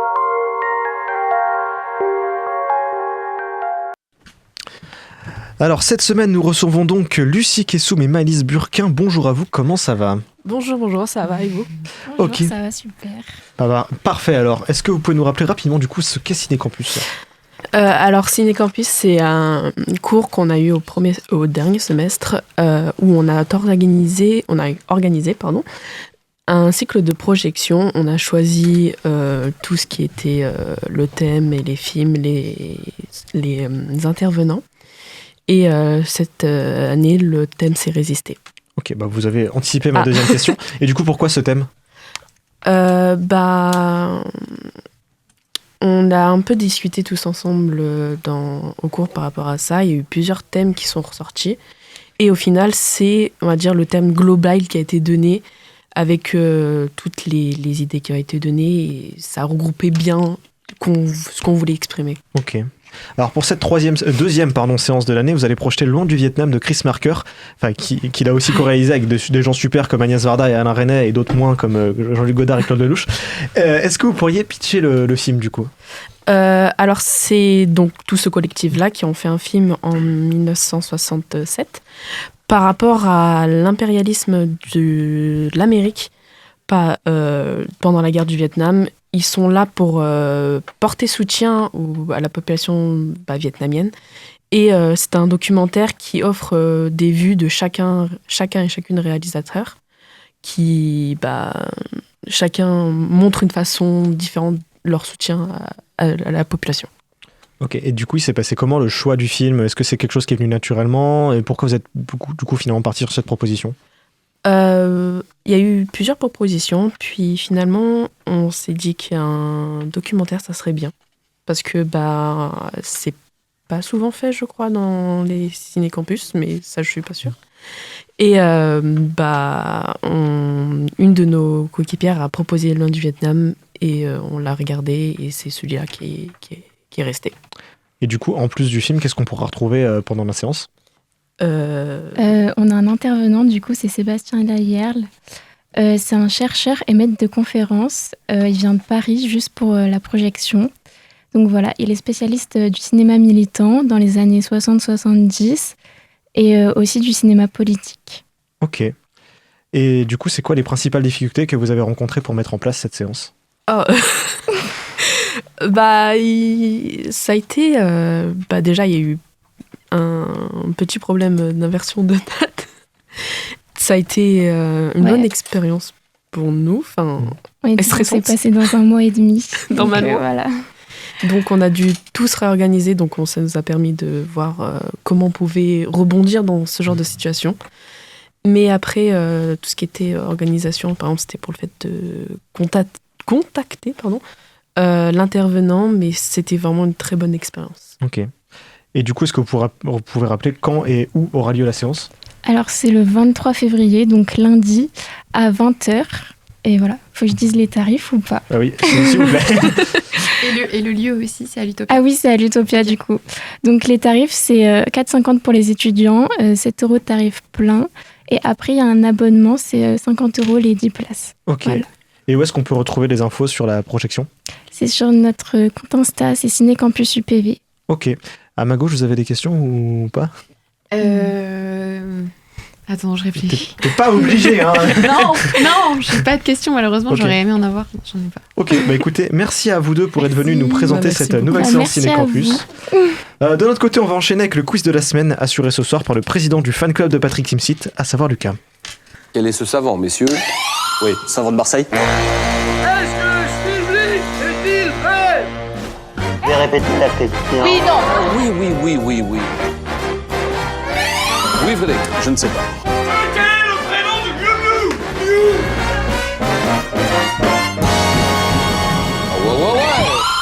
Bonjour, bonsoir à tous. Première question, quel est le titre de ce quiz? Donne les équipes peut-être d'abord. Les équipes, s'il te plaît. On a Naomi et Solène contre Maxime et Hugo. Hugo, chef d'équipe, Naomi, chef d'équipe, battez-vous. À l'aide. Nous, on part comme si sur aucun autre quiz. Aucun autre quiz. Aucun autre quiz. Et on vous peut pas lire ce que t'as marqué. Et nous, on part sur Hurle Quiz. Bah, c'était aucun autre quiz, donc ça fait, ça fait un point pour Hugo et Maxime. Pour une fois que Maxime a une bonne réponse, parce que c'est lui. Musique de film, dans quelle œuvre peut-on entendre cette musique? Dans Barbie. Dans Barbie, yes. totalement. C'est dans Charlie Barbie, XCX. musique de Charlie XCX. Oui, mais quand même. C'est quand elle court, c'est quand Barbie court. C'est aussi la musique de Hurlevent. Donc en or ou en bois, retrouvez les vraies infos parmi ces propositions. Marion Cotillard a rejoint le cast du film Les Secrets de la femme de ménage, suite du succès de décembre dernier avec Sydney Sweeney, qui reprendra d'ailleurs son rôle. Est-ce que c'est vrai ou est-ce que c'est faux? Pour moi, c'est en bois. Ouais, c'est pour moi. Ouais, aussi. en bois, ouais. T'as vraiment dit pour moi, tu m'as absolument pas consulté. Ouais, mais dans le doute. En bois. En bois? Ouais. C'est effectivement en bois, ça Let's fait go. 2 points partout. L'américain Channing Tatum était à Monteux ce week-end près d'Avignon et plus précisément au parc Spirou à l'occasion de l'ouverture de Konoha Land, une nouvelle partie du parc sur le thème de Naruto, une série d'animation dont Channing Tatum est très fan. C'est vrai, est-ce que c'est faux? J'ai envie de dire en or. J'ai envie de dire en or parce que Lucas, voilà. En or? Oui, en or. Ah, c'est malheureusement en bois. Channing Tatum n'était pas à Monteux. Moi, je suis désolé. Pourquoi tu nies tout? Et Je suis enfin, hyper déçue. un spin-off télévisé de la saga Twilight sur le groupe des Volturi est en préparation chez Apple TV. En or. C'est vrai ou est-ce que c'est faux? C'est carrément en or. On l'a dit en or carrément- avec tellement Franchement, d'applaudissements, on dit en or, ouais. Eh ben c'est faux. On passe à la qui a dit. Je vais vous lire une citation, vous devez me trouver qui a dit ça. Hugo, elle est un peu pour toi. James Gunn. La plupart du temps, je demande à lire le scénario avant de m'engager dans un film. Je suis arrivé dans le bureau de James Gunn car il voulait me rencontrer. Croyez-moi ou non, les murs étaient l'acteur de Superman, recouverts là. de chaque plan du film et ça m'a impressionné. Nicolas Soult. Il a commencé à m'en parler, mais j'étais juste époustouflé. Lars Edinger. Quand j'ai vu à quel point James était imprégné par le projet, j'ai su que je voulais en faire partie. Il m'a convaincu avec sa préparation et son Chris dénouement. Pratt. Non, c'est un mec génial. L'actrice qui James, joue c'est quelqu'un Supergirl. qui aime l'idée de pousser Emilia le genre Clarke. du film de super-héros à ses limites. Il y a un moment où vous allez comprendre. Et d'étendre les univers. Crypto. Il veut que la façon dont les films sont faits change en permanence et j'admire beaucoup ça. Je sais qu'avec lui tout est possible et c'est ce que j'apprécie chez lui. C'est un conteur formidable et Sam il pense Raimi. que si un chemin doit être exploré pour les films, il faut que ça change. Je ne serais pas contre l'idée d'y participer. Quand je repense à ma carrière, je me rends compte que je n'ai pas su apprécier John ces Cena. opportunités. C'est John Cena. Ah. D'ailleurs, j'ai tourné dans pas mal de films médiocres et c'est pour ça que j'ai arrêté le cinéma pendant un temps. J'aurais dû être mis à la porte. Je n'ai pas su les apprécier. Je voulais être ailleurs. C'était effectivement John Cena, le GOAT. Quiz spécial, et aujourd'hui vous savez que je suis un fiefé coquin. Et étant donné que je suis un fiefé coquin, on va faire Spécial vomi. le sesc au cinéma. Oh non. Le Sesc au cinéma. Le Sesc. Oh là là, mais t'as 15 ans. Le Sesc. Le Sesc. Donc on commence avec qui c'est celle-là? Dans quel film peut-on retrouver Nina Winchester? Bonne question. Je ne sais pas qui c'est. C'est un personnage joué par Amanda Seyfried. La femme de ménage. La femme de ménage, tout à fait. C'est le On est personnage nuls. d'Amanda Seyfried dans La femme Il y de a du ménage. Sesc dans la femme de ménage. Oui. Ah, yes. Je sais pas pour autant que je vais Une le voir. réplique, un Après, film. ça me Dans donne quel envie. film peut-on retrouver cette réplique? I read a book. It was an article. Ah putain, c'est libre-échange. Libre-échange. Libre-échange, Ah. totalement, c'est libre-échange de Michael Angelo Covino. Merci le Québec. Alors, quel est le titre, quel est le film qui se tape derrière ce titre québécois? Les yeux grands fermés. Eyes Wide Shut. Eyes Wide Shut. là il est bon là. celui-là. Je suis trop fort en sexe. Il est trop fort en sexe. En Sesc. En Sesc. Ah, on sait ce En Il fait, fait c'est- 5 à 3. Du coup, qu'est-ce que sexe? En plus, je lis ça. C'est marrant, ça. Ah, c'est marrant. Le jeu des synonymes. Alors j'ai remplacé tous les mots d'un titre par des synonymes. Susnomme ma personne tel mon nom de baptême. Waouh. Tu peux la Call me répéter, by your s'il te plaît name. Call me by your name. Ah, mais oui. 6 à 3. Ok, attends. Je vais vous lire maintenant une Ensemble. critique de Sens Critique et vous allez devoir deviner de quel film il parle. Quel intérêt ce film? Emmanuel. Une fille qui a besoin de se faire baiser 10 fois par jour Pauvre et créature. on nous joue du bac pour que cela glisse mieux. Baby Girl. Interdit aux moins de 12 ans? Vraiment, certains ne savent plus quoi faire vie de leur d'Adèle. fric. Heureusement, je suis abonné illimité. Si vous avez 2 heures à perdre et à vous emmerder, c'est pour vous. L'été dernier. Non. C'est une critique de Maxime, ça, non? Non. Non, c'est pas une critique de Maxime, c'est un film, il y a 2 parties avec Make to My Love. Charlotte Gainsbourg, Non. réalisé par Lars von Trier. Vous n'avez donc pas Nymphomaniac? Non. Non. C'est terrible. Pardon. C'est pas grave, c'est pas grave. On joue cette fois à la sacrée film. Je me tourne vers vous, Hugo et Maxime, parce que c'est vous qui avez le plus de points. Lesquels de ces films sur le CESC ont une classification interdite au moins de 12 ans à leur sortie en France? Oh putain. C'est quoi cette question? Est-ce que X a été interdit au moins de 12 ans à sa sortie en France? Non. Non, plus. Je te fais confiance. Je te fais confiance. Effectivement, X était interdit au moins de 16 ans. Est-ce que Blue Velvet de David Lynch était interdit au moins de 12 ans en France? Ils étaient prudes à l'époque, donc non. Tu penses? Je pensais plus. Ah ouais? Ouais, je pensais. Moi j'aurais dit non, mais je te fais confiance, vas-y. Blue Velvet était interdit au moins de 12 ans. Ah ouais. J'aurais dû t'écouter. Baby Girl, est-ce qu'il était interdit au moins de 12 ans? Non. Baby Girl de Alina Regine. Non. Non, je pense pas. Il était interdit au moins de 12 ans. Quoi? Et enfin, Baby Girl. Mademoiselle de Park Chan-wook, est-ce qu'il était interdit au moins de 12 ans? Oui. Il était- Plus. Ah, il était interdit au moins de 12 ans, les gars. Désolé. On passe en face. Les Ok. filles, est-ce que Baise-moi de Virginie Despentes et Coralie Trinity était interdit au moins de 12 ans? Le titre. Attends, tu peux redire de qui c'était? De Virginie Despentes et Coralie Trinity. Moi, franchement, le titre, il est tellement. C'est un film qui est difficile. très très connu. Je l'ai pas, baise-moi. Moi non plus, je l'ai pas. Bon, on va dire. Personne n'a envie de dire le titre, c'est bizarre. Non, moi je dirais 12. Hein. 12 Attention, je prends comme une proposition. Il était interdit au moins de 18 ans. Oh, merde. Est-ce que Sex Crime Je suis de désolée, Jock c'est pas McNaughton grave. était interdit au moins de 18 ans? Sex crime Sex Crime. interdit au moins De 12 ans, pardon. Non. C'est interdit au moins de 12 ans. Enfin, Il était interdit au moins de 12 ans ou pas? oui, mais pas plus, quoi. La question c'est est-ce qu'il est interdit au moins de 12 ans? Ah. Est-ce qu'il est interdit au moins de 12 ans? Oui, alors oui, il est interdit au moins de 12 ans. Et non, il était tout public. Est-ce que Sex On est très Tape mauvaise, on de est très Jack mauvais. Kasdan était interdit au moins de 12 ans? Tu peux répéter? Est-ce que Sex Tape de Jack Kasdan était interdit au moins de 12 ans? Ah, Si. Ouais. Je sais pas. Dites-moi. Bah, on va dire oui. Non, il était tout public. Non, je le savais! Et enfin, est-ce que Mektoub My Love Canto Uno de j'ai dit Abdelatif non. Keshish était interdit au moins de 12 ans? Keshish? Ouais. Oui. Oui. Non. Eh non, il était Non. tout public. C'est pas possible, c'est un donc Keshish. 0. Est-ce que tu peux rappeler les scores, s'il te plaît? C'est bon? Arrêtez de taper sur la table. 7 à 3. Pardon. Pour nous. Ok. On passe à la pas tournée. Lequel de ces acteurs n'a jamais montré son organe reproducteur à la caméra? Oh putain. Est-ce que c'est Pio Marmaille? Est-ce que c'est Leonardo DiCaprio? Est-ce que c'est Sacha Baron Cohen? Est-ce que c'est François Civil? Ou est-ce que c'est Chris Pine? Lequel n'a jamais montré son organe reproducteur à la caméra? Alors, Sacha Baron Cohen, on peut l'éliminer direct, je pense. Super photo. Est-ce qu'on peut éliminer Leonardo DiCaprio aussi, peut-être? Non? J'ai un doute. Ah. Mais je pense que c'est pas impossible. Pio Marmaille. Moi, j'ai envie Qui de n'a partir jamais sur montré François Civil. son zizi? François Civil, je sais pas, genre j'ai un feeling comme ça. Tu sais? Ce Chris Pine, je vois bien jouer dans des comédies à la con. François Civil, il l'a pas fait dans Les Trois Mousquetaires? Les Trois Mousquetaires? Non, enfin non. Allez, il non. me faut une réponse. Non, Les gars, j'ai envie de partir sur François Civil. Allez, François je te fais Civil. confiance. Et vous? Ah, bah, moi, je veux dire Leonardo DiCaprio. Ok. Je la suis. Bon, Pio Marmaille, on le voit dans Bazar. Chris Pine, on le voit dans le film Outlaw King. Sacha Baron Cohen, on le voit dans The Dictator et Bruno. C'est un Et gars dans qui est un Borat. peu habitué. Non, dans Borat, on le voit pas. Parce qu'il est caché par un petit rectangle. Et enfin, Leonardo DiCaprio, on le voit dans Rimbaud Verlaine. C'est François Civil. J'aurais dû y On n'a penser. jamais vu Pardon. son zizi C'est ok. jusqu'à maintenant. C'est ok. Ça fait 8 points pour Dommage, t'as dit le Z-word. Eh oui. Je vous donne un casting, vous devez retrouver le film. Ok. Philip Seymour Hoffman, William Emmanuel. H. Macy, Louise Guzman, non, Burt Reynolds, Don Cheadle, John C. Reilly, Baby girl. Alfred Molina, Heather Graham, Nicole Harry Parker, et enfin Julianne Moore, Nina Hartley et Mark Wahlberg. Bonne question. Alors là, j'ai vraiment honte parce que- mais Réalisé par Paul Thomas Anderson. En plus, pardon. Ah, si, Boogie si, Nights, si. Non. Boogie Ah, Nights. mais non. Ça fait 9 à 3. T'as raté un pitié. Et enfin, musique honte. de film. Dans quel film peut-on J'ai entendre cette musique? Ok, on se concentre. Putain, ça me dit un truc. Ah, mais de fou. moi aussi. C'était ta sextape, ça? Non. Mais non, mais surtout, c'est The Weeknd. Dirty mais, Dancing. Ah, c'est bah, The c'est Weeknd. The Weeknd. C'est The du Weeknd. tout, Ah bah du coup c'est... Merde, comment il s'appelle Bah, je vais redire Baby Girl. J'ai oublié le nom du film, non. Ah bah le film avec The Weeknd qui Bah oui, sortait avec The Weeknd, l'année j'ai marqué dernière là. Ah, mais oui. Comment ça s'appelle? Ah, ça essaie de tricher derrière. Je comprends pas ce qu'il me dit. Je comprends pas ce qu'il me 5-0. dit. Ah ouais, 5-0. Ah, il devait taper. T'as un peu. Pas vite. On en a parlé tout à l'heure quand on parlait d'Hurlevent. Ah, 50 nuances secrets. 59. Ah. Mais attendez, c'était si simple. Eh On est oui. nuls. Ouais. J'avais... Merci, les gars. On passe au duel time. Ils nous ont fait un Naomi, showtime. Hugo, c'est à toi. Hugo, c'est toi qui a le plus de points. On croit en toi. Donc tu dois choisir entre plus vrai que vrai ou un sacré atout.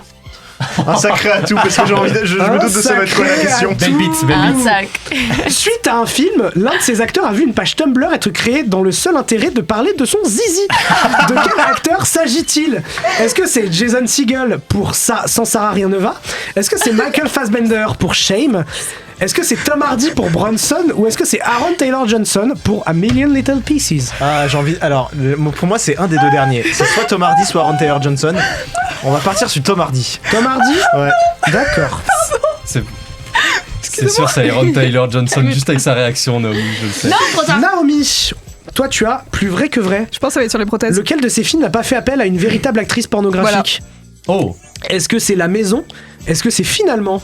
Est-ce que c'est Fatal ? Ou est-ce que c'est The Witcher Blood Origin ? Lequel de ces films n'a pas fait appel à une véritable actrice pornographique ? Je suis en train de me rappeler, le pire c'est que j'ai vu le film La Maison. Alors j'ai envie de dire La Maison parce que Fatal c'est sûr ça te fait délirer. Finalement il est tellement dégueulasse ça m'étonnerait pas. Ouais, je vais dire La Maison. Ok. Bon bah d'abord Naomi, je vais te dire pour toi. Donc finalement on a Luna Rival.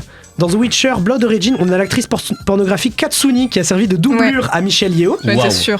Et dans La Maison, on a l'actrice pornographique Nikita Bellucci. C'est dans Fatal. J'en étais sûre, meuf. Dans Fatal, il n'y a pas d'actrice pornographique. Non, c'est pas grave. Quant à mon petit Hugo, oui.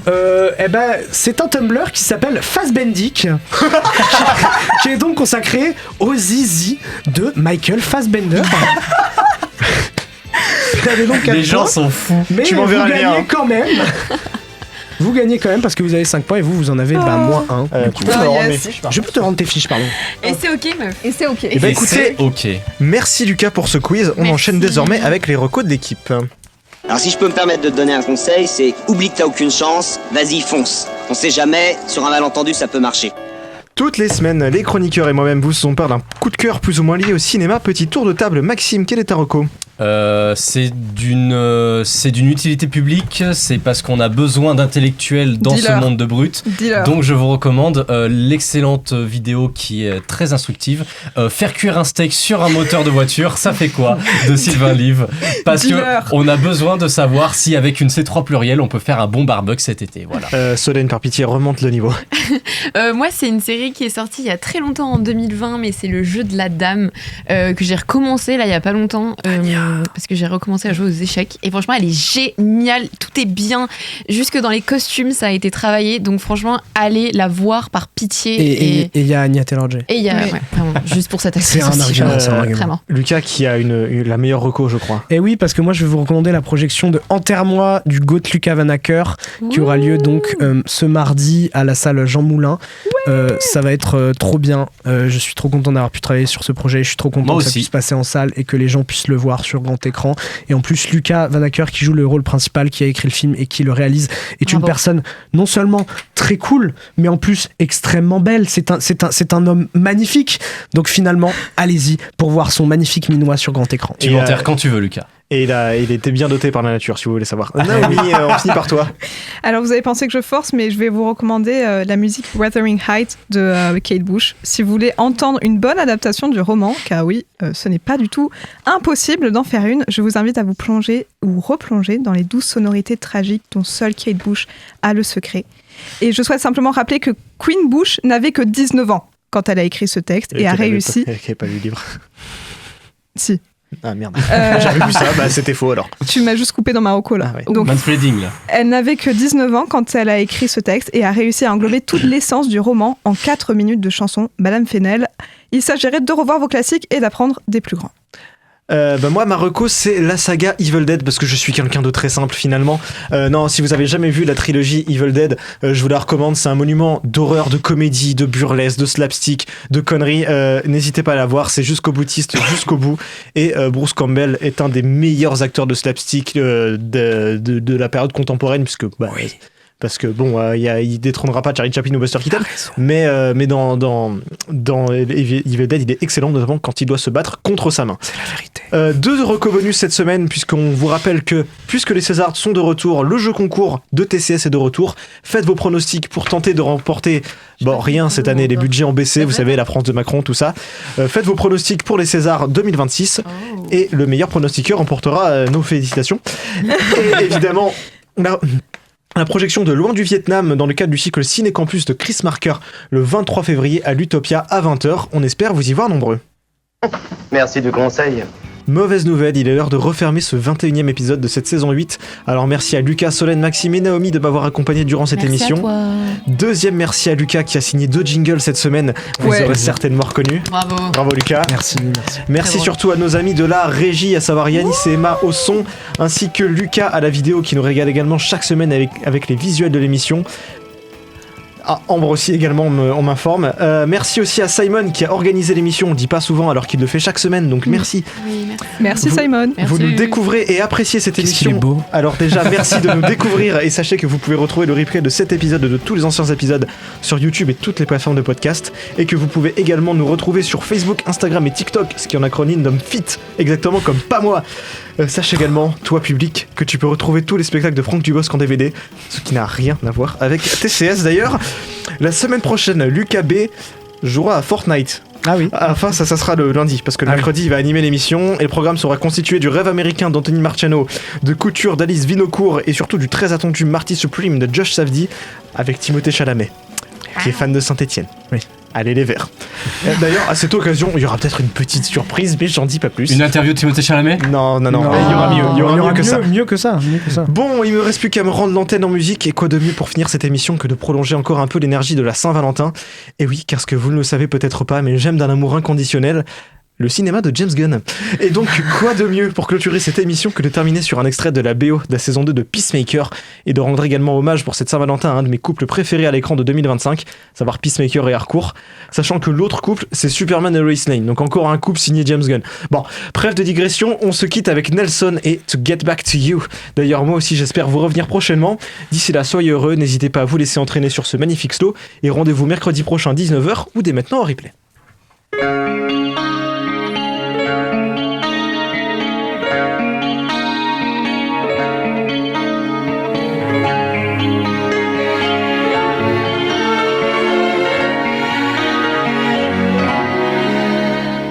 Lost and alone,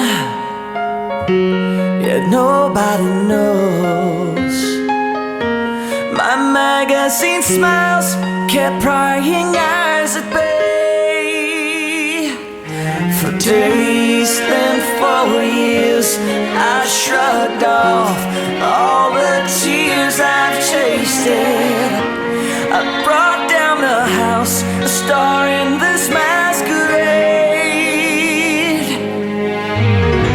I need time to rewind and reminisce till I can come home to you. I look for your face inside every crowd. I call out your name just to feel you around. The perfume you wear is there on my clothes. I hang on each word you send me from home. It's your love that gives me wings and wind to fly through endless days and sleepless nights. So I do what I do to get back to you.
Back to you.